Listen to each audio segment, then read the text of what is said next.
গর্বে সন্তান নিয়ে যদি মাওলার জিকির করো, যদি কোরআন তেলাওয়াত করো, তোমার সন্তানটা বড় পীর আব্দুল কাদের জিলানীর মতন হবে, তোমার সন্তানটা বাইজিদ বোস্তামির মতন হবে, তোমার সন্তানটা কুতুবউদ্দিন কাকির মতন হবে, ঠিক কিনা?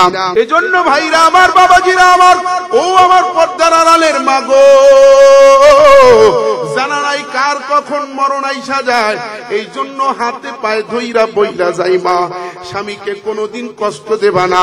হযরতে আলী রাদিয়াল্লাহু তাআলা আনহু রাতে সেহরি খাইয়া ফজরের নামাজ পড়তে মসজিদে চইলা গেছে। নামাজ পড়া ইশরাক নামাজ পড়া নবীজির পিছে মসজিদের নামাজ পড়া ইমামের পিছে নামাজ শেষ কইরা বাসায় আসছে। বাসায় আইসা দেখে হযরতে ফাতেমা রাদিয়াল্লাহু তাআলা আনহু নামাজের জায়নামাজে নাই, তাকে খুঁজতে আছে। প্রতিদিন হযরতে আলী রাদিয়াল্লাহু তাআলা আনহু আইসা হযরতে ফাতেমাকে নামাজের জায়নামাজে দেখে। আজকে দেখে জায়নামাজে নাই। ফাতেমা কোথায় গেল? ইশরাক কি ফাতেমা পড়ে নাই? ফাতেমাকে খুঁজতে আছেন। এইবার খুঁজতে খুঁজতে যাইয়া দেখে হযরতে ফাতেমা রাদিয়াল্লাহু তাআলা আনহা পাক ঘরে কাজ করতে আছে। বড় একটা বলের মধ্যে এক বল কাপড় ভিজাইছে, কাপড়গুলো ধোয়া পাকলার কাজে লাগিয়া গেছে, কাপড়গুলো ধুইয়া রান্না বান্নার কাজে লাগিয়া গেছে। এইবার হযরতে আলী যাইয়া ডেকে বলে, ও ফাতেমা, কারণটা কি হইছে? প্রতিদিন তুমি ইশরাকের নামাজ পড়া তারপর জায়নামাজ থেকে ওঠো, আমি মসজিদ থেকে আইসা তোমাকে জায়নামাজে দেখি, আজকে কেন এত সকাল বেলায় তুমি পাক ঘরে চইলা আসছো, কাপড় চুপড় ধুইতে চইলা আসছো? ফাতেমা ডাক দিয়া বলে, ও স্বামী, আজকে রাতে নবীজির সাথে আমার আব্বা জানের সাথে স্বপ্ন যোগে আমার সাক্ষাৎ হইছে। বলে রাতে আমি স্বপ্নে দেখি আমার আব্বা জান, আমার নবী আমাদের ঘরে আইসা কি যেন খুঁজতে আছে, কি যেন তালাশ করতে আছে।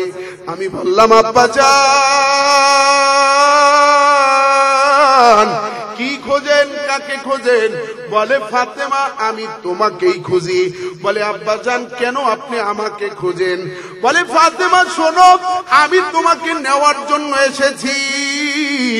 তুমি সেহরি করছো তোমার স্বামীর আলীর দস্তরখানে, কিন্তু ইফতারি করবা আমি নবী মুহাম্মাদুর রাসূলুল্লাহর দস্তরখানে। বলুন সুবহানাল্লাহ। আমার নবী তো রওজায় ঘুমায়। নবী বলতে আছে, ফাতেমারে দাওয়াত দিছে, ফাতেমা সেহরি করছো স্বামী আলীর দস্তরখানে, কিন্তু ইফতারি করবা তোমার বাবার দস্তরখানে। এর মানে আজকেই হযরতে ফাতেমা দুনিয়া থেকে বিদায় নেবেন। ভাইরা আমার, বাবাজিরা আমার, এইবার হযরতে ফাতেমা রাদিয়াল্লাহু তাআলা আনহা বলতে আছে, স্বামী গো, কয়েকটা কথা বলবো, মনোযোগ দিয়া শুনেন। বলে, হাসান আর হুসাইন কোথায়? বলে, ওই তো ওই জায়গায় খেলা করতে আছে। এমন মুহূর্তে হাসান আর হুসাইন দৌড়াইয়া চলে আসছে। মা বাবা কথা বলতে আছে, মাঝখানে দুই ভাই ঢুইকা গেছে। এইবার মা বলতে আছে, হাসান, ও বাবা হুসাইন, যা যা তোমার নানার সাথে যাইয়া কথা বলো, তোমার নানার সাথে যাইয়া খেলাধুলা করো।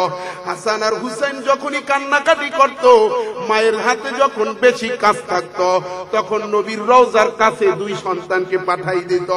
হাসান আর হুসাইন যে নবীজির রওজার উপরে উঠা নানার সাথে কথা বলতো। কি কথা বলতো? নানাই বুঝতো আর নাতিরা বুঝতো। কত হাজী সাহেব ওখান দিয়া ঘুরে তওয়াব করে, কিন্তু তারা কেউ বুঝতো না। এইবার হাসান আর হুসাইন চইলা গেছে নবীজির রওজায়। মার বাবা কথা বলতে আছে, হযরতে ফাতেমা বলতে আছে, স্বামী গো, আবার আর সময় নাই, চইলা যাব। কথা বলতে বলতে, কাজ করতে করতে জোহর তো শেষ হয়ে গেছে। এইবার বলতে আছে, স্বামী, কয়েকটা কথা আমি আপনাকে বলবো। এক নম্বরের কথা হলো, আমি যখন মারা যাব, আমি মারা যাওয়ার পরে আপনি একটা বিয়া কইরা নেবেন। আজকের স্ত্রীরা এইটা বলে না, মইরা গেলেও তারা মইরা যাইবে, তারপরও যদি স্বামী বিবাহ করে পারবে না, একবারে সিল্লা কাটটা লবণ লাগাইয়া দেবে, ঠিক কিনা? কিন্তু ফাতেমা বলতে আছে, স্বামী আমি মারা যাওয়ার পরে আপনি একটা বিয়া কইরা নেবেন। দ্বিতীয় কথা হইল, ও স্বামী আমার সন্তানগুলো বড় হওয়া না পর্যন্ত আপনার থেকে আলাদা করবেন না। ও স্বামী দ্বিতীয় কথা হইল, আমি আপনার উপযুক্ত ছিলাম না, আমি আপনার খেদমত করতে পারি নাই, এই জন্য দুঃখ নেবেন না। আপনার হাতটা ধইরা বলি আপনি আমাকে মাফ কইরা দেন। হযরতে আলী ডেকে ডেকে বলতে আছে, ফাতেমা গো কি বলো, তুমি মইরা গেলে আমি কোনোদিন বিবাহ করব না। দ্বিতীয় কথা হইল, ফাতেমা আমি তোমার উপযুক্ত ছিলাম না, আমি তোমার উপযুক্ত কোনোভাবেই ছিলাম না। নবীজি তোমাকে আমার হাতে তুইলা দিছে, জীবনে কোনোদিন ভালো এক বেলা খাবার দিতে পারি নাই, জীবনে ভালো একটা কাপড় তোমাকে পরাইতে পারি নাই, আমি তোমার উপযুক্ত ছিলাম না, তুমি আমাকে মাফ কইরা দেবা। বলে না স্বামী আমি আপনার কোনো খেদমত করতে পারি নাই। আজকের মা চাচিরা এই গুলান স্বামীকে বলে না। এইবার ফাতেমা বলতে আছেন, স্বামী আমার আমি যখন মারা যাব সাথে সাথে আমাকে দাফন করবেন, সকাল হওয়ার অপেক্ষা করবেন না, কারণ আমি আমার আব্বার সাথে ইফতারি করব। আর একটু পরে আমার সময় শেষ, শরীরের মধ্যে অনেক জ্বর উঠছে, জ্বরে কাঁপাইতে আছে। ফাতেমা বলে, স্বামী আমার আমি আপনাকে বলি আবার জানাজার নামাজের জন্য সকাল পর্যন্ত অপেক্ষা করবেন না। বলে ও ফাতেমা কেন কেন? বলে তাহলে অনেক মানুষ হইবে, রাতে আমাকে দাফন দেবেন, কোনো প্রচার প্রচারণা করবেন না, যারা আছে কয়েকজন মিলে আমাকে কবরে নিয়ে যাবেন। বলে ফাতেমা তুমি নবীর কন্যা, হাসান হুসাইনের মা, শেরে খোদা আলীর স্ত্রী, তোমার ফাতেমা তোমার জানাজায় সবাই আসবে। বলে না না কেউ যেন আসে না, কারণ মানুষ যখন আমার জানাজা পড়তে আসবে, উপর থেকে আমার লাশটা যখন দেখবে, মানুষ বলবে ফাতেমা নবী কন্যা এতটুকু মোটা ছিল, এতটুকু লম্বা ছিল, এতটুকু খাটো ছিল। মানুষ এইটা নিয়ে গবেষণা করবে। মৃত্যুর আগ পর্যন্ত কোনোদিন বেপর্দা হই নাই, এই শরীর কোনো পরপুরুষকে দেখাই নাই। মৃত্যুর পরে আমাকে নিয়ে মানুষ গবেষণা করুক, এইটা আমি চাই না। ও আমার স্বামী আলী, আপনি রাতেই আমাকে দাফন করে দেবেন। দুনিয়াতে আমাদেরকে পাঠিয়েছেন কে? কার ইচ্ছায় এসেছি? যাব কার ইচ্ছায়? মাঝখানে কয়েকদিন থাকবো কার ইচ্ছায়? এইটা তো হইল না। দুনিয়াতে আসলাম আল্লাহর ইচ্ছায়, যাব আল্লাহর ইচ্ছায়, কিন্তু অধিকাংশ মানুষের জীবনের দিকে তাকাইয়া দেখা যায় আসা যাওয়া আল্লাহর ইচ্ছায়, কিন্তু মাঝখানের 30 বছর 50 বছর 40 60 বছর এইটা আর আল্লাহর ইচ্ছায় থাকে না। এইটা হইয়া যায় নেতার ইচ্ছায়, এইটা হইয়া যায় দলের ইচ্ছায়, এইটা হইয়া যায় প্রেমিকার ইচ্ছায়, এইটা হইয়া যায় মা বাবার ইচ্ছায়। আজকে দুনিয়ার মধ্যে দুনিয়া বুঝানোর অনেক লোক আছে, কিন্তু আখেরাত বুঝানোর মতন কেউ নাই। দুনিয়া বুঝানোর জন্য মানুষ কম্পিউটার নিয়ে বইছে, দুনিয়া বুঝানোর জন্য মানুষ ইলেকট্রনিক দোকান নিয়ে বইছে, দুনিয়া বুঝানোর জন্য ব্যবসা বাণিজ্য নিয়ে বইছে, দুনিয়া বুঝানোর জন্য মা সন্তানকে উপদেশ দেয় এইভাবে চললে ব্যবসায় সফল হইতে পারবে। দুনিয়া বুঝানোর জন্য বাবা সন্তানকে বলে এইভাবে চললে ব্যবসায় সফল হইতে পারবে। দুনিয়া বুঝানোর জন্য বড় ভাই আছে, দুনিয়া বুঝানোর জন্য বড় বোন আছে, সবাই শুধু দুনিয়া বুঝায়। যুবককে সবাই দুনিয়া বুঝায়, বলে এইভাবে চললে উন্নতি হবে, এইভাবে চললে ইউরোপ যেতে পারবে, এইভাবে চললে টাকা পয়সার মালিক হতে পারবে। কিন্তু আফসোসের বিষয় হইল সবাই ঘরের মধ্যে সন্তানকে দুনিয়া বুঝায়, যুবকটারে দুনিয়া বুঝায়, কিন্তু ঘরের মধ্যে আখেরাত বুঝানোর মতো মতন একটা মানুষও পাওয়া যায় না। মা সন্তানকে আখিরাত বুঝায় না, বলে না বাবা তাড়াতাড়ি মসজিদে যা। বাবা সন্তানকে আখিরাত বুঝায় না, বলে না তাড়াতাড়ি মসজিদে যা। স্কুলে না গেলে খুঁজলাই খবর নেয়, প্রাইভেট বাদ দিয়া কোথায় গেছো, স্কুল কামাই দিয়া কোথায় গেছো। কিন্তু এমন একটা বাপ, এমন একটা মা, ল্যাম্প দিয়া, হেরিকান দিয়া, টর্চ লাইট দিয়া তালাশ করলেও খুঁজে পাওয়া যায় না, যে নাকি মসজিদের সন্তানকে না দেখলে সন্তানকে জিজ্ঞাসা করে, বাবা তোরে আসরে দেখলাম না কা, বাবা তোরে জহুরে দেখলাম না কা, জহুরে কই গেলা, আসরে কই গেলা, নামাজ কেন পড়লা না। এমন একটা বুঝানের মানুষ কোথাও নাই, ঠিক না বেঠি?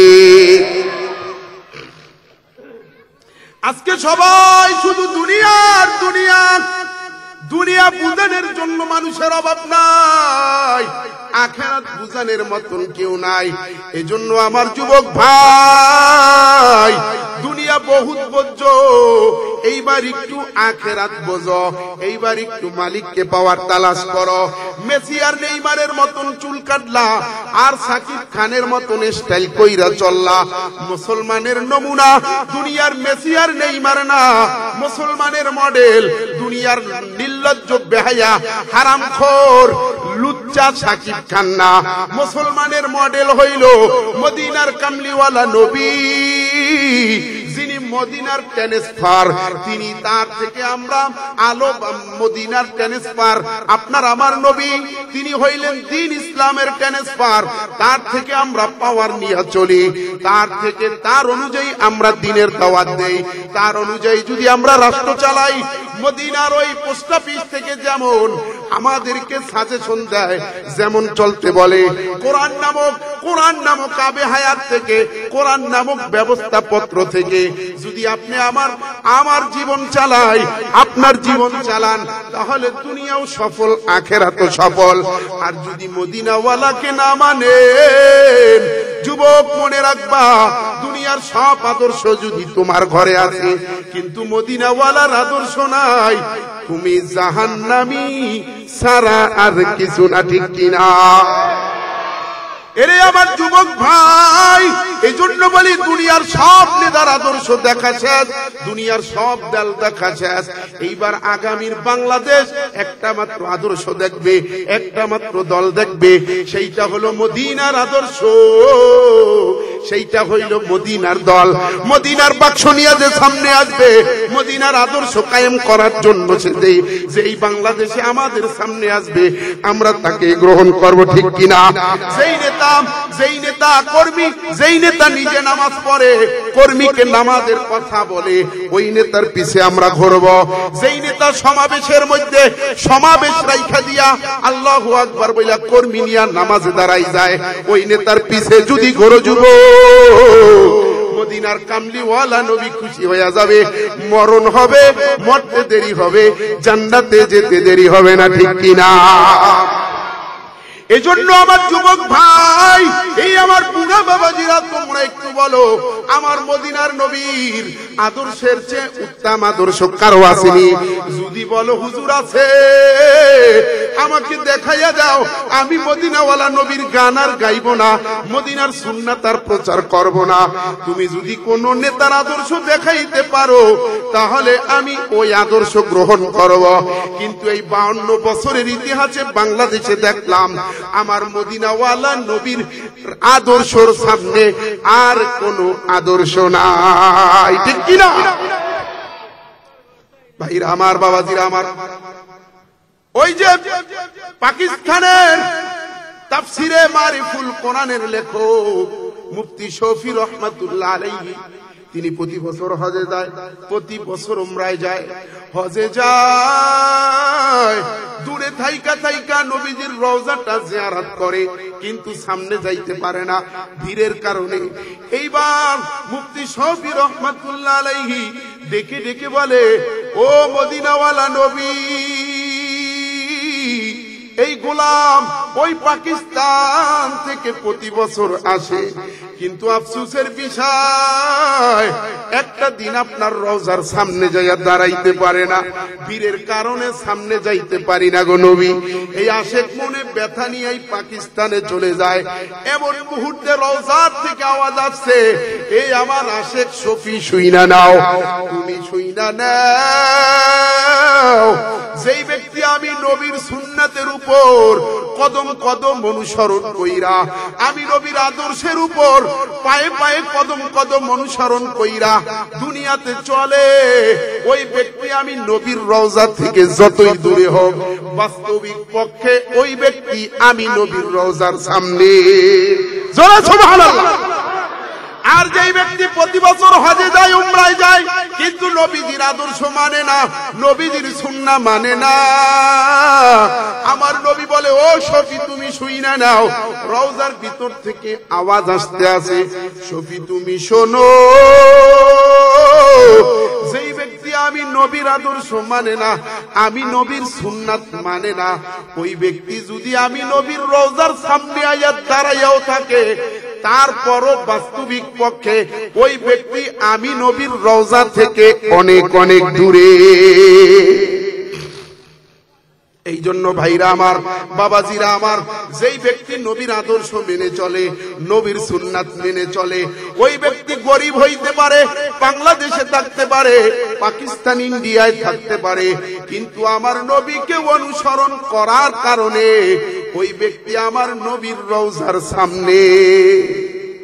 এই জন্য অনুসরণ হবে কে? কাকে অনুসরণ করতে বলেন তো? নবীজিকে। আল্লাহকে? আচ্ছা, কাকে অনুসরণ করবেন, আল্লাহরে না নবীরে? কেটা কোন পক্ষে আছেন, আল্লাহর পক্ষে কি নবীর পক্ষে কি? দেখি হ্যাঁ, কাকে অনুসরণ করতে হবে বলেন? বলে শোনেন, যাকে দেখা যায় না, ধরা যায় না, ছোঁয়া যায় না, তাকে অনুসরণ করা যায় না। কথা কয় না? আল্লাহরে দেখা যায়, ধরা যায়, ছোঁয়া যায়। আল্লাহ কোন কাপড় পরছে জানেন? আল্লাহর স্ত্রী সন্তান আছে, তাহলে তার অনুসরণ করবেন কেমনে? যার স্ত্রী নাই, সন্তান নাই, জামা নাই, কাপড় নাই, কি আছে কি না আছে এটা আল্লাহই ভালো জানে। আল্লাহটা ঠিক কিনা? আল্লাহর কিচ্ছু নাই, সন্তান নাই, স্ত্রী নাই, খায় না, দয় না, তাহলে তারে অনুসরণ করা যায় না। কারণ আমি তো খাবো, এখন খাইতে হইলে আমার তো অনুসরণ করতে হইবে, খাওনটা কোন নিয়মে খাবো, ঠিক কিনা? তো এই জন্য আল্লাহ বলেন, লাকাদ কানা লাকুম ফি রাসূলিল্লাহি উসওয়াতুন হাসানাহ। বান্দা বান্দি আমারে তো ধরা যায় না, ছোঁয়া যায় না, অনুসরণও করা যায় না, তাহলে কারে অনুসরণ করবি? আমি একটা মডেল পাঠাই দিলাম, আমি একটা নমুনা পাঠাই দিলাম, আমার এই মডেলকে যদি অনুসরণ করস, তাহলে আমাকেই অনুসরণ করা হবে। এই জন্য যে ব্যক্তি নবীকে অনুসরণ করলো, নবীজির জীবন আদর্শ মেনে চললো, সে কাকে মেনে চললো? জোরে কন। আর নবীজিকে যে মানলো, অনুসরণ করলো, আল্লাহ বলে কি? আমি তার জিন্দেগীর সব গুনাহ মাফ করে দেব। আমরা আসছিলাম আল্লাহকে ভালোবাসতে, আল্লাহ বলে কি জানেন? কুল ইন কুনতুম তুহিব্বুনাল্লাহ ফাত্তাবিউনি ইউহিব্বুকুমুল্লাহ ওয়া ইয়াগফির লাকুম যুনুবাকুম ওয়াল্লাহু গফুরুর রহিম। আল্লাহু আকবার বলেন। আমরা আসছিলাম আল্লাহকে ভালোবাসতে, আল্লাহ বলে না না, আমার হাবিবকে ভালোবাসো। আমার নবী বলেন, আমাকে ভালোবাসবা কেমনে জানুনি? ফাত্তাবিউনি ইউহিব্বুকুমুল্লাহ ইয়াগফির। আল্লাহ বলেন, কুল ইন কুনতুম তুহিব্বুনাল্লাহ, নবী আপনি বলে দেন, যারা আমি আল্লাহকে ভালোবাসতে চায় তারা জানো আপনি নবীর অনুসরণ অনুকরণ করে। আপনার নবীর অনুসরণ অনুকরণ করলে, আপনাকে ভালোবাসলে, ফাত্তাবিউনি ইউহিব্বুকুমুল্লাহ ইউহিব্বুকুমুল্লাহ, আমি আল্লাহ তাদেরকে ভালোবাসবো। ওয়া ইয়াগফির লাকুম যুনুবাকুম আল্লাহু গফুরুর রহিম, আমি আল্লাহ তাদের জিন্দেগীর সব গুনাহ খাতা মাফ করে দেব। আমরা ছিলাম আল্লাহকে ভালোবাসতে, আল্লাহ বলে না না, আমাকে না, আমার নবীকে ভালোবাসো। আমি প্রতিনিধি পাঠাইলাম, তাকে ভালোবাসো। তাকে যদি ভালোবাসো, তাহলে আমি আল্লাহকে ভালোবাসা হয়।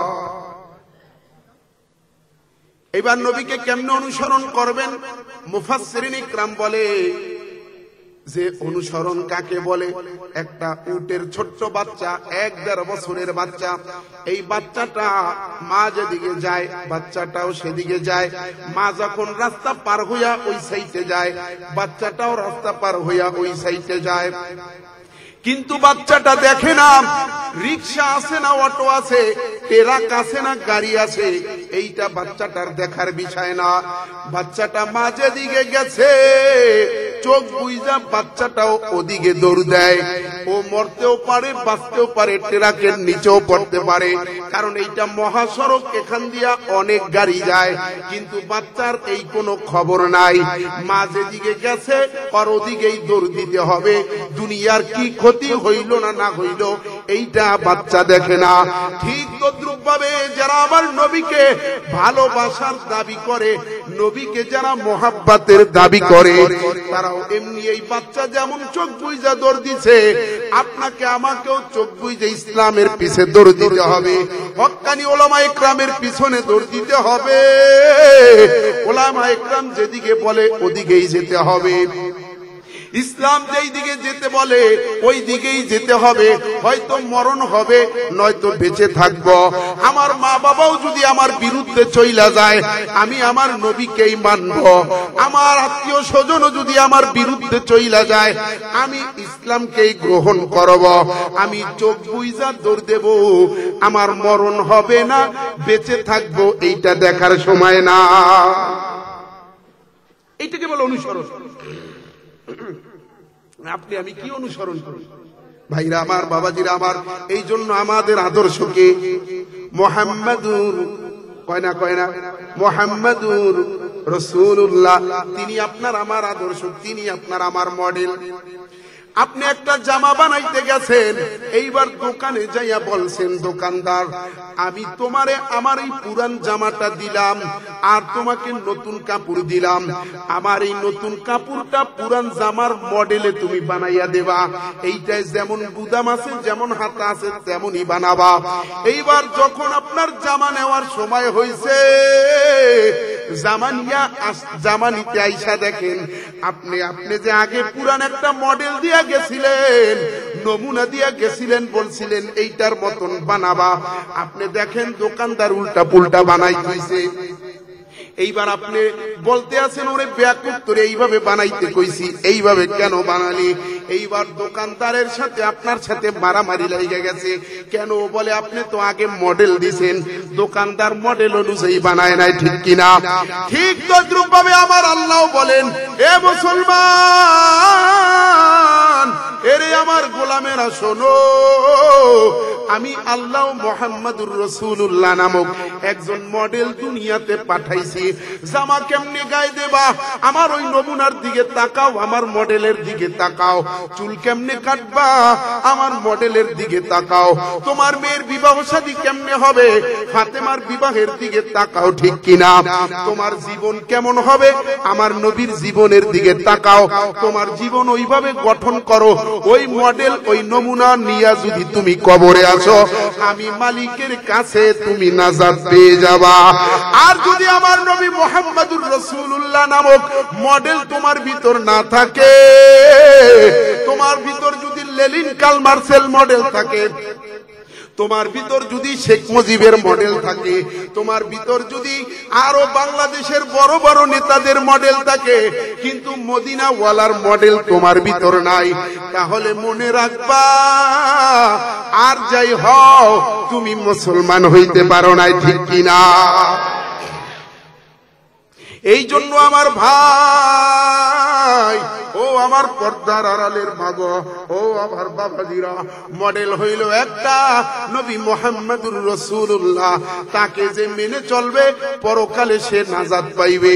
তাকে যে মানবে না, শুধু ফরজ পইরা যারা মসজিদ থেকে আইসা পড়ো, মনে রাখবা তোমার এই ফরজ দিয়া কোনোদিন জান্নাতে যাইতে পারবা না। সুন্নাত হইল ফরজের সিলমোহর, সিলমোহর ছাড়া যেমন কোনো মাল চলে না। তুমি একটা মাল কিনতে গেলে বিএসটিআই এর সিলমোহর দেখো, কোম্পানির সিলমোহর দেখো, ভালো কোম্পানির কিনা। ভালো কোম্পানির না হইলে তুমি মালটা কেনো না। যখন ডেট চলে যায় তুমি মালটাকে ফালাই দাও। ঠিক তদ্রুপ ভাবে আমার আল্লাহ কিয়ামতের দিন তোমার আমলটাকে হাতে নিয়া এইভাবে দেখবে যে এই আমলের ভিতর আমার নবী মুহাম্মদুর রাসূলুল্লাহর সুন্নাতের সিলমোহর আছে কিনা। যেমন একটা টাকা, যেমন সিলমোহর আছে না নাই, কথা কোন আছে না নাই। এই যে শেখ মুজিবের টাকা, এই যে দেখেন এখানে সরকারের সিলমোহর আছে না নাই। এই টাকাটা কিন্তু একটা কাগজ, কিন্তু গভর্নমেন্টের সিল থাকার কারণে এই কাগজটা 100 টাকার নোট হয়ে গেছে। এখন আপনি দোকানে চিনি আনতে গেছেন, পুরান 10 টাকার একটা নোট দিছেন, দিয়া বলছেন ভাই রে আমাকে 5 টাকার চিনি দাও, 5 টাকা ফেরত দাও। দোকানদার আপনাকে 5 টাকার চিনি দিয়া 5 টাকা ফেরত দিয়া দিছে। এইবার আরেক লোক আসছেন দামি একটা ইট কাঠ নিয়া, যেটা ওই 10 টাকার চেয়ে আরো দামি, 800 টাকা ব্যয় হয়েছে ওই ইট কাঠটা বানাইতে। ইট কাঠটা নিয়ে আইসা এইবার দোকানদারকে বলে ভাই রে এই নাও আমাকে 1 কেজি চিনি দাও, এখানে থেকে 1 কেজি 100 টাকার চিনি দাও, বাকি টাকা ফেরত দাও। এইবার দোকানদার বলে ও বেটা আমাকে কি বেয়াকুব পাইছো, এইটা তো একটা কাগজ, এইটা দিয়া কোনোদিন চিনি দেওয়া যায় না।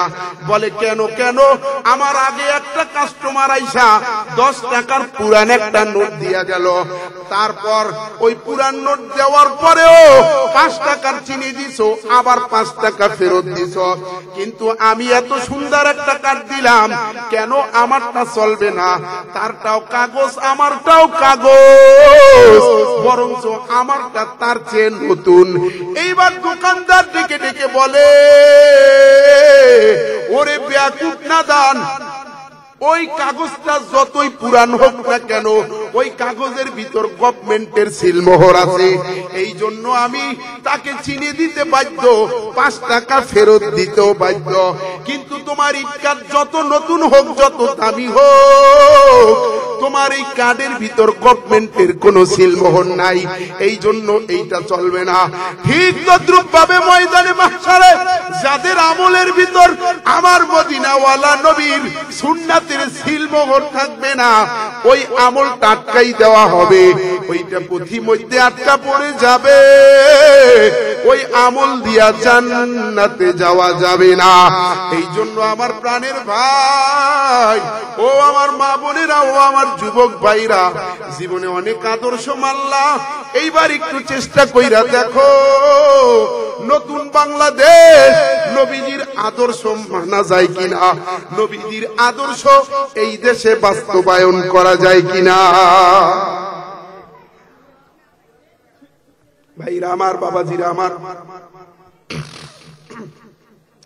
আমি মহাগ্রন্থ কোরআনে হাকিম থেকে একখানা আয়াতে কারিমা তেলাওয়াত করেছি।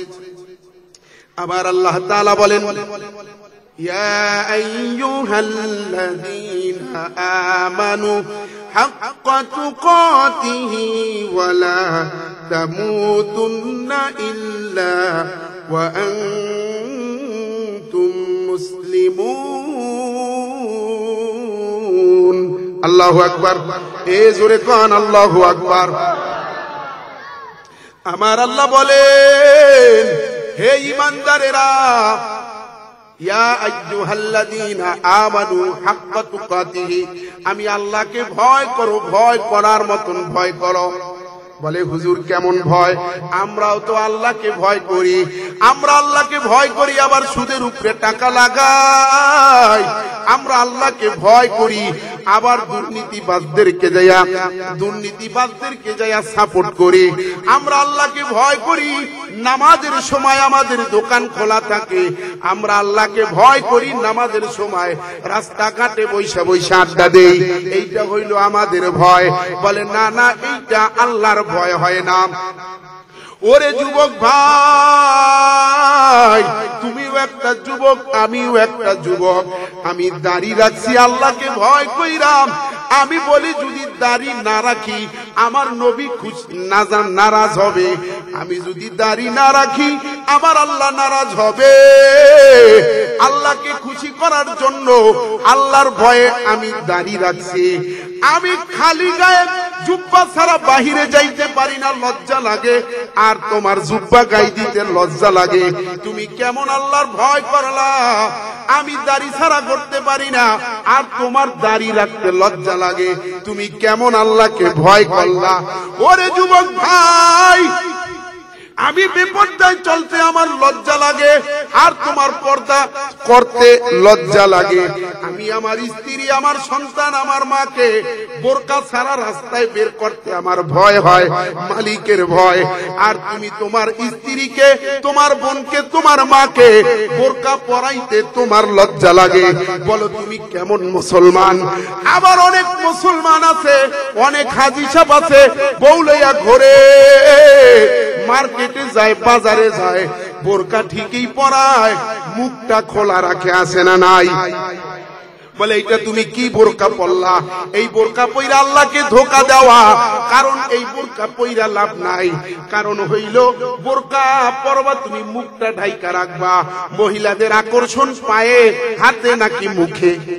কোথায় মহিলাকে আকর্ষণ? কই যেখানে আকর্ষণ এই যেই খোলা। মানুষ তো মুখ দেখেই পছন্দ করে, ঠিক না? মুখেই খোলা, তাহলে কি বোরকা করলা তুমি? পর্দা পর্দা। আর আজকের দিনের মা বোনেরা এমন এমন বোরকা পরে, মাআযাল্লাহ, আল্লাহ মাফ করো, যেইটা বোরকা না পরলে যে আকর্ষণ হইতো, বোরকা পরার কারণে আরো আকর্ষণ বাড়িয়ে গেছে। কথা কয় না? কি বোরকা, কত বোরকা যে বাইরেছে, কত নামে ওপরে, আল্লাহ, বাদুল বোরকা, ওই বোরকা, হেই বোরকা, দুবাই বোরকা, সেরি কাপুর, অমুক কাপুর, কি এত। আমাদের মাসাসিকে দেখছি কি পুরান বোরকা পরতো, এত ঢিলা ডালা, শরীরের কিচ্ছু বোঝা যাইতো না। আর এখন এমন বোরকা পরে কোন জায়গায় উষা ঠালা সবকিছু বোঝা যায়। কথা কয় না? এত টাইট বোরকা বইলে হাঁটতে পারে না। বেদিন, এই বোরকা তোমাকে কে পরতে বলছে? এটি ইসলামের বোরকা না, এটি ইসলামের পোশাক না। বোরকা পরছে ভাইরা আমার। এই জন্য আমার আল্লাহ বলেন যে তোমরা মুসলমান না হইয়া মৃত্যুবরণ করিও না। আর আমি আল্লাহকে ভয় করো, ভয় করার মতো। ফজরের সময় নামাজ পড়ে না, ঘুমাই দিচ্ছে, হে আল্লাহরে ভয় করে। চিন্তা করছেন আল্লাহ যে কত বড়। আল্লাহ দুনিয়ার পুলিশের ভয়ে ঘরে ঘুমাইতারে না, কিন্তু আল্লাহকে সে এত ভয় করে, নাকটাই না ফজরে ঘুমায়। কি সুন্দর ভয় করে, দেখছেন? আল্লাহর ভয় যদি তোমার দিলে থাকতো, ফজরের আজান শুই না তুমি বিছানায় থাকতে পারত না, ঠিক কিনা ভাইরা আমার? আল্লাহ তাআলা বলেন, এই ইমানদারেরা আমি আল্লাহকে ভয় করো, ভয় করার মতন ভয় করো, আর মুসলমান না হইয়া মৃত্যুবরণ করিও না। এইবার মুসলমানকে আজকে আমাদের সমাজে খুঁজলে কোনো মুসলমান পাওয়া যায় না। আব্দুর রহমান, আব্দুল করিম, সকিনা খাতুন, জরিনা খাতুন, মাই বিভিন্ন নাম আছে কিন্তু মুসলমান নাই। মুসলমানের নাম আছে কিন্তু মুসলমান নাই। আজকে আমাদের ভিতর শুধু সুন্নাতে খতনার মুসলমানই বাকি আছে, কিন্তু আমলের মুসলমানই কারো ভিতর নাই। ঠিক নেবে? ঠিক।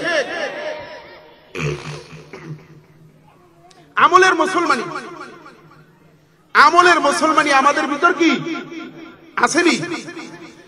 আজকে আমাদের ভিতর সব কিছু আছে। আজকে আমাদের ভিতর ভাইরা আমার, বাবাজিরা আমার, ছোট্টবেলায় আপনার আমার বাপ চাচারা আপনি আমাকে ধইরা মুসলমানি করাই দিছিল, ওই মুসলমানিটা শুধু বাকি আছে, কিন্তু আমলের মুসলমানি কারো ঘরে বাকি নাই।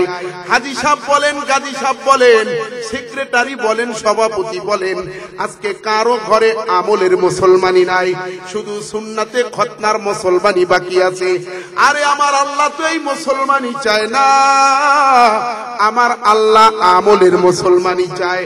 যে ব্যক্তি আমল করে সে হইল বান্দা, আর যে আমল করে না সে কোনদিন আল্লাহর বান্দা হতে পারে না। এজন্য প্রাণের ভাই, এই আমার মা বোনেরা, আমার যুবক ভাইরা, কথাগুলো দিলের কান দিয়া শুনবা। নামাজ না পড়া ঘোরাফেরা করলে মুসলমান হওয়া যায় না। এক কথায় আমার আল্লাহ বলেন, মা আতাকুমুর রাসূলু ফাখুযুহু ওয়া মা নাহাকুম আনহু ফান্তাহু। আল্লাহ তাআলার আল্লাহর নবী যেই বিধান নিয়ে আসছে, যেইটা করতে বলেছে ওইটা করা, ওইটা আঁকড়াই ধরা, যেইটা ছাড়তে বলেছে ওইটা ছাইরা দেওয়া, এর নাম হইল মুসলমানি। কিন্তু আজকে তোমার আমার কারো মধ্যে ওই মুসলমানি নাই। আমরা শুধু ছেড়ে দেই। আগের দিনের মুসলমানেরা ছোট্ট একটা আমল পাইলেও দাঁত দিয়া আঁকড়াই ধরতো, আর আজকের যুগের মুসলমানেরা আমল ছেড়ে দেয়। এক সময় ছিল মানুষ আমল করার জন্য প্রতিযোগিতা করত, নেক আমল করার জন্য প্রতিযোগিতা করত, আর আজকের যুগের মুসলমানেরা গুনাহ করার জন্য প্রতিযোগিতা করে। এ আমার প্রাণের ভাই, এ যুবক ভাই, এজন্য জীবনটা অনেক ভাবে কাটাইছ। নেতাকে সময় দিছ, মিছিলে সময় দিছ, প্রিয়তমাকে সময় দিছ, গান বাজনায় সময় দিছ। এইবার মালিককে একটু সময় দেওয়া যাবে নি। মালিককে পাওয়ার জন্য এখানে আমরা আসছি, মালিককে খুশি করার জন্য এখানে আমরা আসছি। এ আমার পর্দার আড়ালের মা বোনেরা গো, তোমাদেরও হাতে পায়ে ধইরা বইলা যায়। তুমিও মহিলা, নবী কন্যা ফাতেমাও মহিলা ছিল। তুমি নামাজ পড়ো না, আর নবী কন্যা ফাতেমা কোনদিন নামাজ ছাড়ে না। দেখবেন মহিলাদেরকে যদি নামাজ পড়তে বলে, মহিলারা বলবে তোমার বোনে নামাজ পড়ে না, আমিও পড়ব না।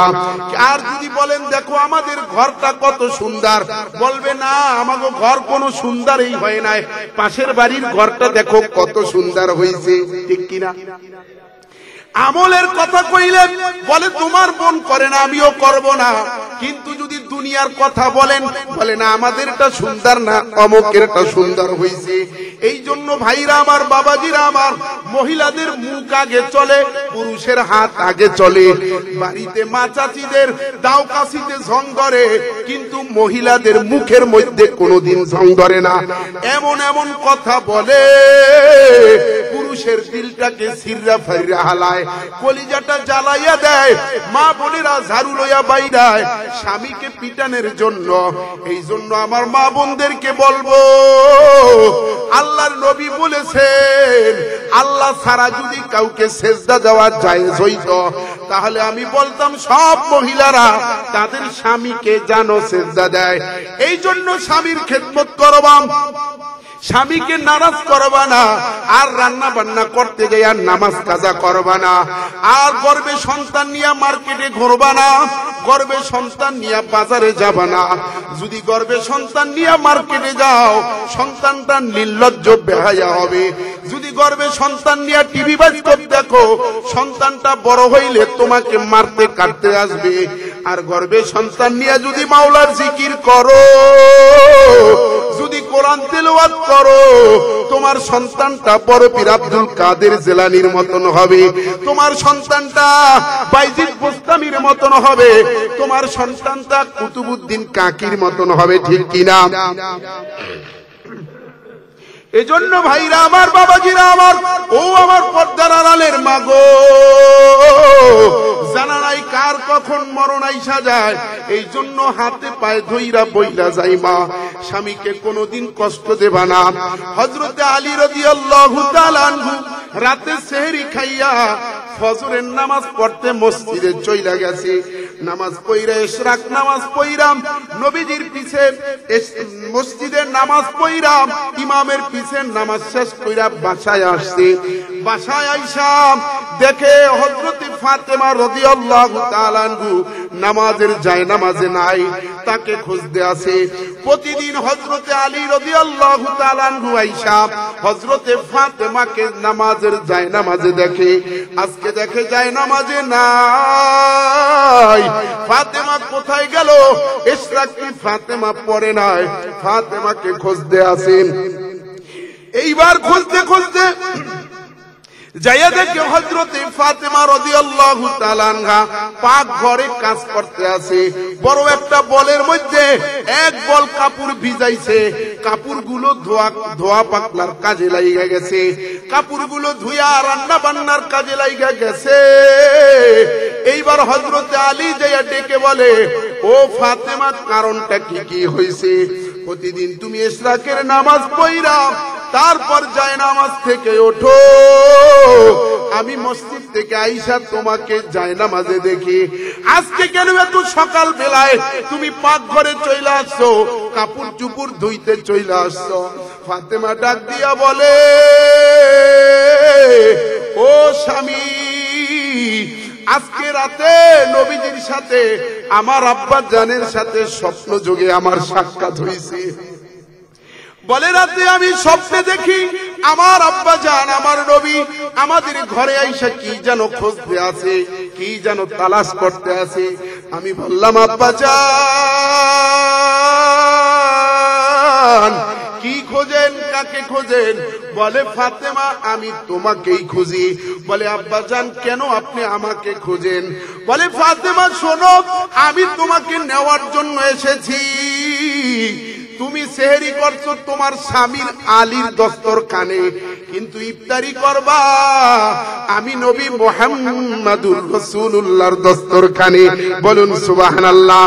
আমার নবী তো রওজায় ঘুমায়, নবী বলতে আছে ফাতেমারে দাওয়াত দিছে, ফাতেমা সেহরি করছো স্বামী আলীর দস্তরখানে, কিন্তু ইফতারি করবা তোমার বাবার দস্তরখানে। এর মানে আজকেই হযরতে ফাতেমা দুনিয়া থেকে বিদায় নেবেন। ভাইরা আমার, বাবাজিরা আমার, এইবার হযরতে ফাতেমা রাদিয়াল্লাহু তাআলা আনহা বলতে আছে, স্বামী গো, কয়েকটা কথা বলবো, মনোযোগ দিয়া শোনেন। বলে, হাসান আর হুসাইন কোথায়? বলে, ওই তো ওই জায়গায় খেলা করতে আছে। এমন মুহূর্তে হাসান আর হুসাইন দৌড়াইয়া চলে আসছে, মা বাবা কথা বলতে আছে, মাঝখানে দুই ভাই ঢুইকা গেছে। এইবার মা বলতে আছে, হাসান ও বাবা হুসাইন, যা যা তোমার নানার সাথে যাইয়া কথা বলো, তোমার নানার সাথে যাইয়া খেলাধুলা করো। হাসান আর হুসাইন যখনই কান্নাকাটি করত, মায়ের হাতে যখন বেশি কাজ থাকতো, তখন নবীর রওজার কাছে দুই সন্তানকে পাঠাই দিত। হাসান আর হুসাইন যে নবীজির রওজার উপরে উঠা নানার সাথে কথা বলতো। কি কথা বলতো? নানাই বুঝতো আর নাতিরা বুঝতো। কত হাজী সাহেব ওখান দিয়া ঘুরে তওয়াব করে, কিন্তু তারা কেউ বুঝতো না। এইবার হাসান আর হুসাইন চইলা গেছে নবীজির রওজায়, মার বাবা কথা বলতে আছে, হযরতে ফাতেমা বলতে আছে, স্বামী গো, আবার আর সময় নাই, চইলা যাব। কথা বলতে বলতে, কাজ করতে করতে জোহর তো শেষ হইয়া গেছে। এইবার বলতে আছে, স্বামী কয়েকটা কথা আমি আপনাকে বলবো। এক নম্বরের কথা হলো, আমি যখন মারা যাব, আমি মারা যাওয়ার পরে আপনি একটা বিয়া কইরা নেবেন। আজকের স্ত্রীরা এইটা বলে না, মইরা গেলেও তারা মইরা যাইবে, তারপর যদি স্বামী বিবাহ করে পারবে না, একবারে সিল্লা কাটটা লবণ লাগাইয়া দেবে, ঠিক কিনা? কিন্তু ফাতেমা বলতে আছে, স্বামী আমি মারা যাওয়ার পরে আপনি একটা বিয়া কইরা নেবেন। দ্বিতীয় কথা হইল, ও স্বামী, আমার সন্তানগুলো বড় হওয়া না পর্যন্ত আপনার থেকে আলাদা করবেন না।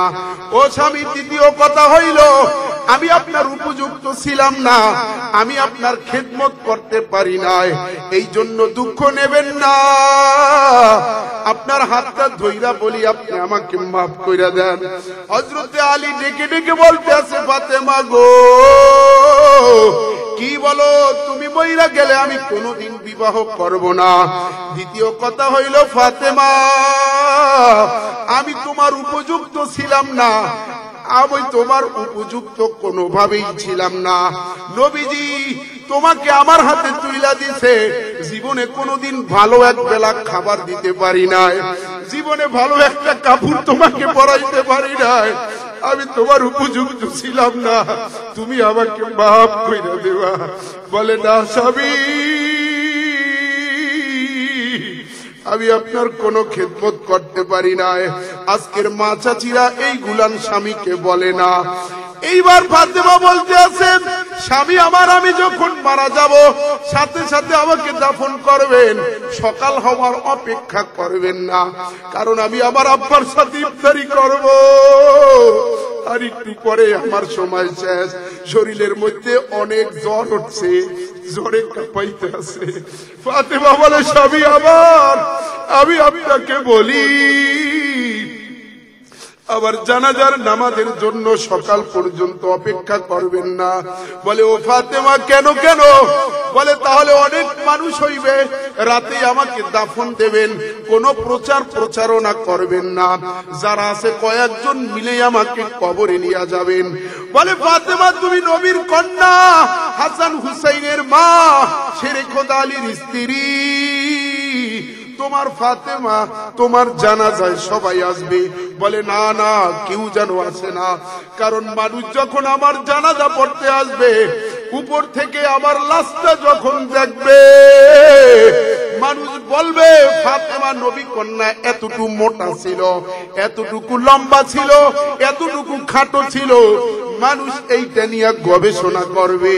মৃত্যুর আগ পর্যন্ত কোনোদিন বেপর্দা হই নাই, এই শরীর কোনো পরপুরুষকে দেখাই নাই। মৃত্যুর পরে আমাকে নিয়ে মানুষ গবেষণা করুক, এইটা আমি চাই না। ও আমার স্বামী আলী, আপনি রাতেই আমাকে দাফন করে দেবেন।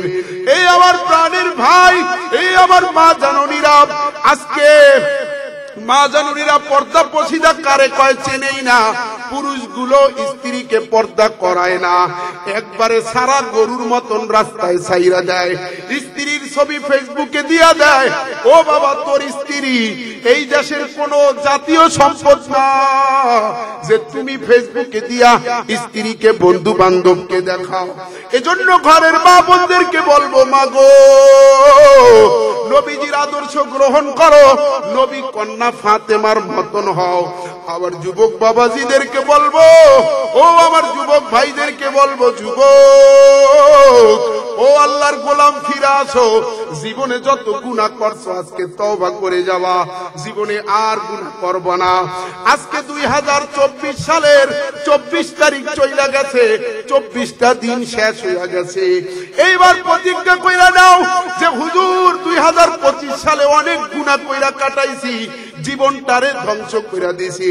আপনার হাতে আপনার বয়ান শুনে নিয়াত কইরা নিলাম 2024 সালের আর বাকি যত দিন আছে আমরা একটা গুনাহ করব না, একটা ফজরের রুকু আমরা ছাড়ব না, একটা জোহরও ছাড়ব না, 2024 সালের একটা আসরও ছাড়ব না, 2024 সালের একটা মাগরিবও ছাড়বো না, এশাও ছাড়বো না। মা বাবার খেদমত করব, মাজারে যাব না, মসজিদে যাব। আমরা মাজার পূজারি না, আমরা আল্লাহ পূজারি। যদি পূজা করতে হয় আল্লাহর পূজা করব, ইবাদত করতে হলে আল্লাহর করব, খেদমত করতে হইলে মা বাবার করব। আরে অনেক ভাই দেখবেন দোকানে লেখা রাখছে মা বাবার দোয়া, কিন্তু যাইয়া দেখেন ও মা বাবার খবর লয় না। গাড়ির মধ্যে লেখা রাখছে মা বাবার দোয়া পরিবহন, যাইয়া দেখেন মা বাবাকে ভাত কাপড় দেয় না। লেখলেই শুধু হয় না রে যুবক, মা বাবার খেদমত করবা, মুরব্বীদেরকে মাইনা চলবা, আলেম ওলামা হক্কানি আলেমদের পিছে চলবা, আলেমদের কথায় যদি জীবন দিতে হয় দেবা, আল্লাহকে খুশি করার জন্য। এজন্য আমার যুবক ভাই, আজকে তওবা করবা। কারা কারা এই কথাগুলো যে বললাম 2024 সালে বাকি দিনগুলো একটা গুনাহ করব না, কারা কারা রাজি আছো একটু হাত জাগাইয়া দেখাইয়া দাও। আল্লাহু আকবার। আল্লাহ তুমি সবাইরে কবুল কইরা নাও। তোমার বান্দারা নিয়ত করছে হাত জাগাইয়া 2024 সালে বাকি দিনগুলো একটা ফজরও ছাড়বে না, জোহর আসর মাগরিব এশাও ছাড়বে না, গুনাহ করবে না। সবাই হাতটা নামাও রে ভাই, তওবা করে যাবা। আমার নবী বলেন, আত-তাইবু মিনাজ যামবি কামান লা যামবা লাহু। যে ব্যক্তি তওবা করে ওই ব্যক্তিকে আল্লাহ বেগুনাহ মাসুম বানাইয়া দেয়। এরে আমার ভাই, এরে যুবক ভাই, এই জন্য তওবা করে মাওলার কবরে যাওয়া। আমার আল্লাহ বলেন, কুলিয়া ইবাদিয়াল্লাযীনা আসরাফু আলা আনফুসিহিম লা তাকনাতু মির রাহমাতিল্লাহ। এ জোরে কোন ভাইরা আমার, বাবাজিরা আমার, এই জন্য তওবা করবা, তওবার অনেক দাম। আমার আল্লাহ ডেকে ডেকে বলে, হাবিব আমার জানাইয়া দেন আমার বান্দা বান্দিরা যারা গুনাহ কইরা নৈরাশ হয়ে গেছে যে আল্লাহ মাফ করবে কিনা, তাদেরকে জানাইয়া দেন আমি আল্লাহ মাফ করার জন্য বৈশা রইছি। আমার আল্লাহ তো রহমতের দোকানদার, রহমতের দোকান খুইলা বৈশা রইছে। চাইতে দেরি হবে, দিতে দেরি হবে না। আল্লাহকে ডাক দিতে দেরি হবে, দিতে দেরি হবে না। আমার আল্লাহকে খুশি করতে বেশি কিছু লাগে না রে যুবক। আল্লাহ বইলা ডাক দিলে আল্লাহ খুশি হইয়া যায়। সবাই একটা আল্লাহ বইলা ডাক দাও। এক আল্লাহর বান্দা বুড়া বিয়া করবে, তারই প্রথম স্ত্রী মইরা গেছে, এইবার নিজের চুলদারি পাকছে, বুড়া হইছে, কিন্তু অন্তরটা তো আর বুড়া হয় নাই। বিয়া করার লাইগা উইঠা পইরা লাগছে, সব জায়গায় প্রস্তাব পাঠায়। সবাই বলে বুড়া হয়ে গেছো, তোমার কাছে মেয়ে দেব না। এইবার গভীর রজনী দুই খাপ মালিকের সামনে দুইটা হাত বাড়াইছে, বাড়াইয়া বলতে আছে, ও আসমানের মালিক, ও গো আল্লাহ, একলা থাকা তোমার শান, আমাকে একলা রাইখা তোমার লাভ কি? একলা থাকা তোমারে মানায়, একলা থাকা আমারে মানায় না। তুমি একটা জোড়া মিলাইয়া দাও। বলে একলা থাকা কার শান? কথাটা বোঝেন নাই? দোয়াটা করছেন কোন অ্যাঙ্গেলে? চিন্তা করছেন? আল্লাহরে গুতা মারছেন যে আল্লাহ, আল্লাহরে, আল্লাহ আবেগ নিয়ে যদি আল্লাহকে বলা হয় আল্লাহ কবুল করে নেয়। আল্লাহর রহমতের মধ্যে গুতা লাগিয়ে গেছে। বলে আল্লাহ একলা থাকা তোমার শান, আমার একলা রাইখা তোমার লাভ কি? আয় আল্লাহ আমার একলা রাইখো না। পরের দিনে বিয়ে হয়ে গেছে। এজন্য আমার যুবক ভাইরা আজকে তওবা করে যাব। মালিককে যদি এইভাবে একটা ডাক দিতে পারো, কবুল হইতে দেরি হবে না। হযরতে ছোট্ট একটা ঘটনা বইলা শেষ করে দিতে আছি। হযরতে সালাবা রাদিয়াল্লাহু তাআলা আনহু, একটু মনোযোগ দিয়া বাবার এই ঘটনাটা শুনবা। সালাবা রাদিয়াল্লাহু তাআলা আনহু আর হযরতে সাইদ ইবনে আব্দুর রহমান রাদিয়াল্লাহু তাআলা আনহু মদিনায় সব মানুষ যুদ্ধে চইলা গেছে। আল্লাহর নবী সাল্লাল্লাহু আলাইহি ওয়াসাল্লাম হযরতে সালাবাকে সাইদ ইবনে আব্দুর রহমানের বাড়ি ঘর দেখার দায়িত্ব দিয়েছে। এইবার হযরতে সালাবা রাদিয়াল্লাহু তাআলা আনহু তার ভাইয়ের বাড়ি ঘর দেখাশোনা করে। বাড়িতে আসছে, আয়েশা দেখে হযরতে সাইদের স্ত্রী গোসল করতে আছে। এইবার শয়তান ধোঁকা দিয়া দিছে, বলতেছো সালাবা এই সুযোগ তোর বন্ধুর স্ত্রীকে একা পাইছোস, আর পাবি না।